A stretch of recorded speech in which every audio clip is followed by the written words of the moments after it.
வணக்க மக்களே, சட்டமன்றம் பற்ற மிக முக்கிய தகவல் ஒன்று வெளியாகி இருக்கிறதா? அதாவது 40 சீட்ல ராஜ்யசபா சீட் மேடையிலே குமிரிய கொந்தளித்த பிரேமலதா.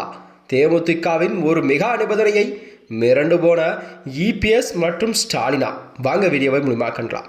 அதாவது தமிழகத்தில் வரக்கூடிய இந்த 2026 சட்டமன்ற தேர்தல் என்பது இன்னும் 2 மாத காலம் மட்டுமே இருக்கும் நிலையில்தான் அனைத்து கட்சிகளுமே அதற்கான வேலைகளை மும்பாரமாக செயல்பட தொடங்கிவிட்டதா. அந்த வகையில்தான் அனைத்து கட்சிகளும் கூட்டணி தொகுதி பங்கீடுற அரசுகளில் மும்பாரமாக செயல்பட தொடங்கிவிட்டது. அதாவது தமிழகத்தில் கண்டிப்பாக இம்முறை 2026 சட்டமன்ற தேர்தலில் 4 முனை போட்டிதான் நிலவக்கூடிய சூழலானது உருவாகி கொண்டிருக்கிறதா. இந்த வகையில்தான் தமிழகத்தில் அனைத்து கட்சிகளுமே இப்பொழுதே தனது கட்சி பணிகளெல்லாம் தீவிரமாக செயல்பட தொடங்கிவிட்டது. 2026 சட்டமன்றத்தில் நெருங்கி வரும் வேளையில் தேமுதிகவின் பொச்சாளர் பிரேமலதா விஜயகாந்த் அவர்கள் கூட்டணி அமைப்பதில் ஒரு பெரும் சவால்களை எல்லாம் எதிர்கொண்டதாக கூறப்படுகிறதா. அதாவது ஒரு காலத்தில் தமிழக அரசியலிலே தவிர்க்க முடியாத 3வது சக்தியாக உருவெடுத்த தேமுதிக தற்போது நிலவும் அரசியல் சூழல் என்பது எந்த அணியில் அவர்கள் சேருவது என்ற ஒரு குழப்பத்திலே ஆழ்ந்துள்ளதாக அரசியல் வட்டாரங்கள்லாம் தெரிவிக்கிறதா. கடந்த சில தேர்தலில் கூட அக்கட்சி சந்தித்த ஒரு பின்னடைவுகள் மற்றும் குறைந்து வரும் வாக்கு வங்கி ஆகியவையெல்லாம் ஒரு பெரிய கட்சியுடன் பேரம் பேசுவதில் சிக்கலை எல்லாம் ஏற்படுத்தி கொண்டிருக்கிறதா. அதாவது தமிழகத்திலான ஆளும் கட்சி திமுக மற்றும் ஆண்ட கட்சியான அதிமுக ஆகிய இரு திராவிட கட்சிகளும் தங்களது கூட்டணி கணக்குகளை தயார் செய்து வரும் நிலையில்தான் தேமுதிக இன்னும் எந்த பக்கம் அவர்கள் உறுதி செய்யப்படாமல் உள்ளது.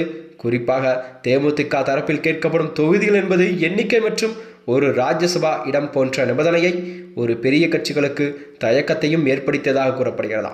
அதாவது 2024 மக்களவைத் தேர்தலிலே அதிமுகவுடன் கைகோர்த்து வெற்றி பெற்ற முடியாதது தேமுதிகவின் ஒரு பேரம் பேசும் சக்தியை குறைத்துள்ளதாக அரசியல் விமர்சகர்கள் எல்லாம் தெரிவிக்கிறார்கள். குறிப்பாக சொல்ல போனால் அதிமுகவிடம் எதிர்பாராத அங்கீகாரம் கிடைக்காததால் அதிர்ச்சியிலிருந்து வந்த பிரேமலதா அவர்களும் திமுக பக்கம் சிக்னல் கொடுத்துள்ளார். ஆனால் திமுக கூட்டணியில் ஏற்கனவே பல கட்சிகள் எல்லாம் அங்க வகிப்பதால் தேமுதிக கேட்கும் அந்த எண்ணிக்கையிலான தொகுதி என்பது இடங்களை ஒதுக்கு செய்வதும் அக்கட்சிக்கு கொண்டும் சிரமமாக இருப்பதாகும். இதனால் கண்டிப்பாக யாரும் இன்னும் எங்களை முறைப்படி பேச்சுவார்த்தை எல்லாம் அழைக்கப்படவில்லை என்று பிரேமலதா அவர்கள் வெளிப்படையாகவே கூறியிருப்பது அக்கட்சியில் தற்போது சூழலில் ஒரு பரபரப்பையும் ஏற்படுத்தியிருக்கிறதா. இந்த வகையில் தான் தனித்து போட்டியிடுவதை தவிர்த்து ஒரு கௌரவமான கூட்டணியை நாங்கள் இணைய வேண்டும் என்பதுதான் தேமுதிகவின் தற்போதைய நோக்கமாக உள்ளதாம். இருப்பினும் பிரேமலதாவை துணை முதல்வராக்கும் என்ற கட்சி நிர்வாகியின் பேச்சும் கூட ஒரு அதீத எதிர்பார்ப்புகள் எல்லாம் பெரிய கட்சிகளை எரிச்சலடை செய்துள்ளதாம். தேர்தல் தேதியை கூட இன்னும் அறிவிக்கப்படுவதற்கு ஒரு வலுவான கூட்டணியை உறுதி செய்யாமல் தேமுதிகவின் அரசியல் எதிர்காலம் ஒரு மிகப்பெரிய கேள்விக்குறியாக பார்க்கப்பட்டு வருகிறது.